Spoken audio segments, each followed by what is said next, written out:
എല്ലാവർക്കും പുതിയൊരു വീഡിയോയിലേക്ക് സ്വാഗതം. ഇന്ന് ക്രിസ്മസ് സ്പെഷ്യലായിട്ട് വളരെ ഈസി ആയിട്ട് ഉണ്ടാക്കിയെടുക്കാൻ പറ്റിയ പഞ്ഞി പോലത്തെ നല്ല സോഫ്റ്റായ വട്ടയപ്പത്തിൻ്റെ റെസിപ്പിയാണ്. ക്രിസ്മസിന് മാത്രമല്ല അല്ലാത്തപ്പോഴും വളരെ ഈസി ആയിട്ട് രുചിയോടെ ഉണ്ടാക്കി കഴിക്കാൻ പറ്റിയ ഒന്നുകൂടിയാണ് ഈ ഒരു വട്ടയപ്പം. അപ്പോൾ നമുക്ക് വേഗം തന്നെ നോക്കാം എങ്ങനെയാണ് ഇത് ഉണ്ടാക്കുന്നതെന്ന്. അതിന് മുമ്പായിട്ട് ആരെങ്കിലും സബ്സ്ക്രൈബ് ചെയ്യാതെ വീഡിയോ കാണുന്നുണ്ടെങ്കിൽ മറക്കാതെ ഒന്ന് സബ്സ്ക്രൈബ് ചെയ്ത് സപ്പോർട്ട് ചെയ്യണേ. പിന്നെ ലൈക്ക് ചെയ്യാനും ഷെയർ ചെയ്യാനും മറക്കരുത്.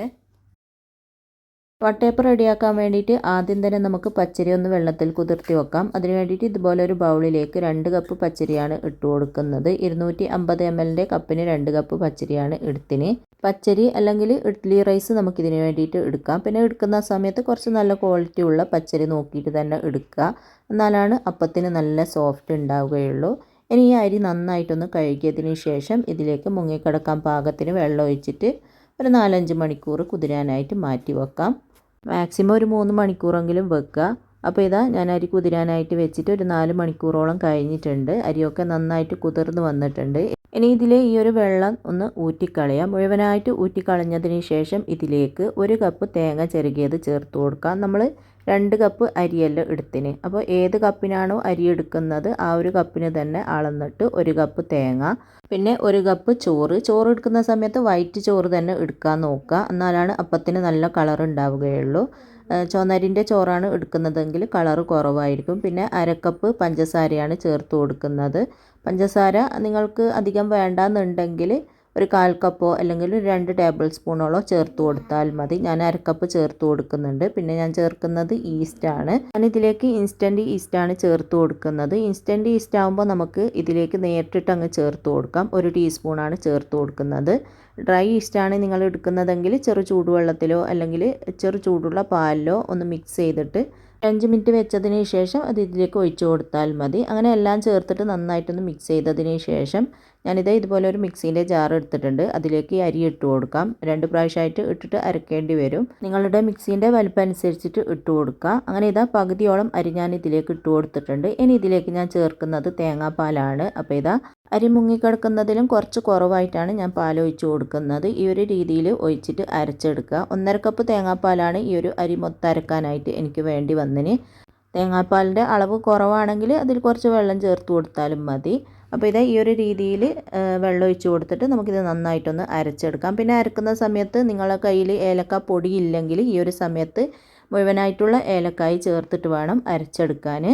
അപ്പോൾ ഇതാ അരി നന്നായിട്ട് തന്നെ അരച്ചെടുത്തിട്ടുണ്ട്. നല്ല പേസ്റ്റ് പോലെ തന്നെ അരച്ചെടുക്കുക. ഇനി ഞാനിതാ ഇതുപോലെ ഒരു ബൗളിലേക്ക് അരച്ച അരി ഒഴിച്ച് കൊടുക്കുന്നുണ്ട്.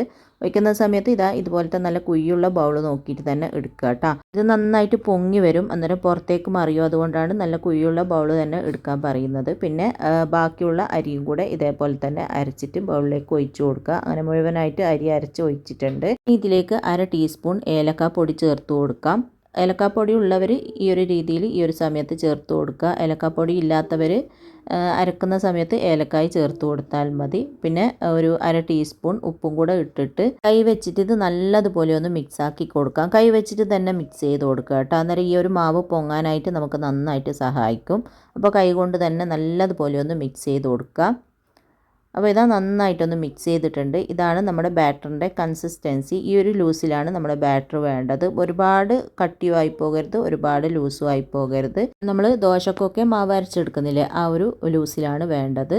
അഥവാ കട്ടിയിലായി പോയിട്ടുണ്ടെങ്കിൽ കുറച്ച് വെള്ളമോ അല്ലെങ്കിൽ തേങ്ങാപ്പാലോ ഒഴിച്ചിട്ട് ഈ ഒരു കൺസിസ്റ്റൻസിയിൽ ആക്കിയെടുക്കുക. ഇനി നമുക്കിത് നന്നായിട്ട് പൊങ്ങി ഡബിൾ സൈസായി വരണം. അതിന് വേണ്ടിയിട്ട് ഒരു 4-5 മണിക്കൂറോളം അടച്ചു വെക്കാം. ഒരു 4-5 മണിക്കൂർ ആകുമ്പോഴത്തേക്ക് തന്നെ നന്നായിട്ട് പൊങ്ങി വരും. ഓരോ സ്ഥലത്തെ കാലാവസ്ഥക്കനുസരിച്ചിട്ട് പൊങ്ങുന്ന ടൈമിലൊക്കെ വ്യത്യാസം ഉണ്ടാവും. അത് നിങ്ങൾ നോക്കിയിട്ട് ചെയ്താൽ മതി. തണുപ്പുള്ള സ്ഥലത്തൊക്കെ ആണെങ്കിൽ പൊങ്ങാനായിട്ട് കുറച്ച് ടൈം എടുക്കും. ചൂടുള്ള സ്ഥലത്തൊക്കെ ആണെങ്കിൽ നമ്മൾ വിചാരിച്ചതിലും മുമ്പേ തന്നെ ഒരു 3-4 മണിക്കൂർ മുമ്പേ തന്നെ പൊങ്ങി വരും. അപ്പോൾ ഇതാ ഒരു 5 മണിക്കൂറിന് ശേഷം ഞാനിതൊന്ന് തുറന്നിട്ടുണ്ട്. 5 മണിക്കൂർ ആകുമ്പോഴത്തേക്ക് തന്നെ നന്നായിട്ട് പൊങ്ങി ഡബിൾ സൈസായി വന്നിട്ടുണ്ട്. ഈ ഒരു രീതിയിൽ പൊങ്ങി കിട്ടിയിട്ടുണ്ട്. ഇവിടെ ഇപ്പോൾ അത്യാവശ്യം തണുപ്പുണ്ട്, അതുകൊണ്ട് ഒരു 5 മണിക്കൂർ കഴിഞ്ഞിട്ടുണ്ട് കേട്ടോ ഇത് പൊങ്ങി കിട്ടാൻ വേണ്ടിയിട്ട്. അപ്പോൾ ഈ ഒരു രീതിയിൽ നന്നായിട്ട് പൊങ്ങിയതിന് ശേഷം നമുക്കിത് ചെറുതായിട്ടൊന്ന് മിക്സാക്കി കൊടുക്കാം. കയ്യിൽ വെച്ചിട്ട് ഇതുപോലെ ഒന്ന് തൊടുമ്പോഴത്തേക്ക് തന്നെ ഈ പൊങ്ങിയതൊക്കെ ഒന്ന് താവാൻ തുടങ്ങും. നന്നായിട്ട് ഒരുപാട് അങ്ങ് മിക്സ് ചെയ്ത് കൊടുക്കരുത്. ഈ വീഡിയോയിൽ കാണുന്നത് പോലെ ചെറുതായിട്ടൊന്ന് മിക്സ് ചെയ്ത് കൊടുത്താൽ മതി. മുഴുവൻ പതയും അങ്ങ് താണു പോകരുത്. ആ ഒരു പതയോട് കൂടിയാണ് നമുക്കിത് പാത്രത്തിലേക്ക് കോരി ഒഴിക്കേണ്ടത്. അപ്പോൾ ഈ ഒരു രീതിയിൽ ഈ പതയാണ് നമുക്ക് കോരി ഒഴിക്കേണ്ടത്. അപ്പോൾ നല്ലോണം അങ്ങ് മിക്സ് ചെയ്ത് കഴിഞ്ഞാൽ ആ പത മൊത്തം അങ്ങ് താണു പോവും. അതുകൊണ്ട് ചെറുതായിട്ട് മിക്സ് ആക്കിയതിന് ശേഷം ഞാനിതാ ഇതുപോലത്തെ സ്റ്റീലിൻ്റെ പ്ലേറ്റാണ് എടുത്തിന്. ഒന്നുകിൽ ഇതുപോലത്തെ സ്റ്റീലിൻ്റെ വലിയ പ്ലേറ്റോ ചെറിയ പ്ലേറ്റോ എടുക്കുക. ഞാൻ അത്യാവശ്യം ചെറിയ പ്ലേറ്റാണ് കേട്ടോ എടുത്തിന്. വലുതാണ് നിങ്ങൾക്ക് വട്ടയപ്പം വേണ്ടതെങ്കിൽ വലിയ പ്ലേറ്റ് എടുക്കുക. അല്ലെങ്കിൽ ഇതുപോലത്തെ കേക്ക് ടിന്നെല്ലാം ഉണ്ടാവുമല്ലോ അതെടുക്കുക.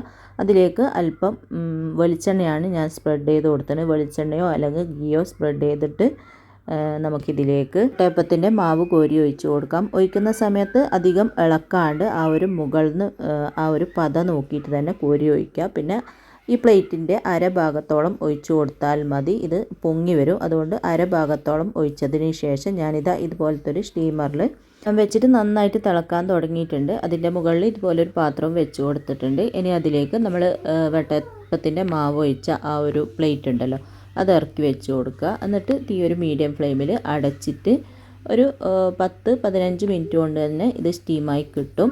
നന്നായിട്ട് വെന്ത് കിട്ടും. അപ്പോൾ നമ്മളിത് അടച്ച് വെച്ചിട്ട് ഒരു 10 മിനിറ്റോളം കഴിഞ്ഞിട്ടുണ്ട്. ഇനി ഇതൊന്ന് തുറന്നിട്ട് നമുക്കിത് വെന്തിട്ടുണ്ടോ എന്ന് നോക്കാം. ഒരു സ്റ്റിക്ക് വെച്ചിട്ട് ഇതുപോലെ ഒന്ന് കുത്തി നോക്കുക. അപ്പോൾ സ്റ്റിക്കിൽ ഒട്ടിപ്പിടിച്ചിട്ടില്ല എന്നുണ്ടെങ്കിൽ ഇത് വെന്തിട്ടുണ്ട്. ഒട്ടിപ്പിടിച്ചിട്ടുണ്ട് എന്നുണ്ടെങ്കിൽ ഒരു 5 മിനിറ്റും കൂടെ വെച്ച് കൊടുക്കുക. അപ്പോഴത്തേക്ക് നല്ല വട്ടയപ്പം നമുക്ക് റെഡിയായി കിട്ടും. ഇപ്പോൾ 10 മിനിറ്റ് കൊണ്ട് തന്നെ നന്നായിട്ട് വെന്ത് കിട്ടിയിട്ടുണ്ട്. നല്ല സോഫ്റ്റ് ആയിട്ടുള്ള അടിപൊളി വട്ടയപ്പം ഇവിടെ റെഡി ആയിട്ടുണ്ട്. ഇനി ഇതെടുത്ത് മാറ്റിയതിന് ശേഷം മറ്റൊരു പ്ലേറ്റ് ഞാൻ ഇതിലേക്ക് ഇതുപോലെ ഇറക്കി വെച്ച് കൊടുത്തിട്ടുണ്ട്. കുറച്ച് വെളിച്ചെണ്ണ സ്പ്രെഡ് ആക്കിയതിന് ശേഷം ഇതുപോലെ ഇതിലേക്ക് ഇറക്കി വെച്ച് കൊടുക്കുക. എന്നിട്ട് ബാറ്റർ ഇതിലേക്ക് തന്നെ കോരി ഒഴിച്ച് കൊടുക്കുക. അപ്പം അരഭാഗത്തോളം ബാറ്റർ ഒഴിച്ച് കൊടുക്കുക. ഒഴിക്കുന്ന സമയത്ത് ശ്രദ്ധിക്കുക, അധികം ഇളക്കിയിട്ട് ആ ഒരു പത പോകരുത്. ആ ഒരു പതയാണ് ഇതിലേക്ക് ഒഴിച്ച് കൊടുക്കേണ്ടത്. അപ്പോൾ ഇതുപോലെ അരഭാഗത്തോളം ഒഴിച്ച് കൊടുത്തതിന് ശേഷം വീണ്ടും ഒരു 10 മിനിറ്റ് അടച്ചു വെക്കുക. അപ്പോഴത്തേക്ക് നമ്മുടെ വട്ടയപ്പം റെഡിയായി കിട്ടും. നമ്മൾ വേവിച്ച് എടുത്ത് വെച്ച വട്ടയപ്പം ചെറുതായിട്ടൊന്ന് ചൂട് പോയിട്ടുണ്ട്. ചൂട് പോയതിന് ശേഷം മാത്രം പാത്രത്തിൽ നിന്ന് എടുക്കുക. അങ്ങനെ ആകുമ്പോൾ പെട്ടെന്ന് കിട്ടും. സൈഡൊക്കെ ഒന്ന് ഇളകി വന്നിട്ടുണ്ട്. ഇനി നമുക്കിത് എടുത്തിട്ട് ഒരു പ്ലേറ്റിലേക്ക് മാറ്റാം. അപ്പോൾ നല്ല അടിപൊളിയായിട്ടുള്ള നല്ല സോഫ്റ്റ് വട്ടയപ്പമാണ്. തൊടുമ്പം തന്നെ നല്ല പഞ്ഞി പോലെ ഉണ്ട്. സോഫ്റ്റായിട്ട് നല്ല ടേസ്റ്റാണ് ഇത് കഴിക്കാൻ തന്നെ. ഇപ്പം നിങ്ങൾക്ക് ഇതിൻ്റെ മുകളിൽ അണ്ടിപ്പരിപ്പും മുന്തിരിയൊക്കെ ഇടണമെന്നുണ്ടെങ്കിൽ ഇട്ട് കൊടുക്കാം. അപ്പോൾ സ്റ്റീം ചെയ്യാനായിട്ട് വെച്ചിട്ട് ഒരു 5 മിനിറ്റ് കഴിയുമ്പോൾ ഒന്ന് തുറന്നിട്ട് അതിൻ്റെ മുകളിൽ അണ്ടിപ്പരിപ്പും മുന്തിരിയൊക്കെ ഇട്ട് കൊടുത്താൽ മതി. ഞാൻ അതൊന്നും ഇട്ടിട്ടില്ല. അതൊന്നും ഇടാതെ തന്നെ അടിപൊളി ടേസ്റ്റുള്ള നല്ലൊരു വട്ടയപ്പമാണ്. അപ്പോൾ ബാക്കിയുള്ളതും കൂടി ഇതേപോലെ തന്നെ സ്റ്റീം ചെയ്തെടുക്കുക. അങ്ങനെ ബാക്കിയുള്ളതും കൂടെ ഞാൻ സ്റ്റീം ചെയ്തെടുത്തതിന് ശേഷം ഇതുപോലെ സെർവിങ് പ്ലേറ്റിലേക്ക് മാറ്റിയിട്ടുണ്ട്. ഒരു പീസ് ഞാൻ ഇതുപോലെ കട്ട് ചെയ്തെടുത്തിട്ടുണ്ട്. ഇതിൻ്റെ ഉള്ളൊക്കെ നിങ്ങൾക്ക് കാണിക്കാൻ വേണ്ടിയിട്ട്. നല്ല സോഫ്റ്റ് ആയിട്ടുള്ള പഞ്ഞി പോലത്തെ വട്ടയപ്പമാണ്. അപ്പോൾ എല്ലാവരും ഈ ഒരു ക്രിസ്മസിന് ഈ ഒരു വട്ടയപ്പം ഉണ്ടാക്കി നോക്കുക. എന്നിട്ട് ഇഷ്ടമായ അഭിപ്രായം പറയാൻ, ലൈക്ക് ചെയ്യാനും ഷെയർ ചെയ്യാനൊന്നും മറക്കരുത്. അപ്പോൾ ഇൻഷാ അല്ലാഹ് അടുത്ത പുതിയ നല്ല റെസിപ്പിയുമായിട്ട് നമുക്ക് വീണ്ടും കാണാം.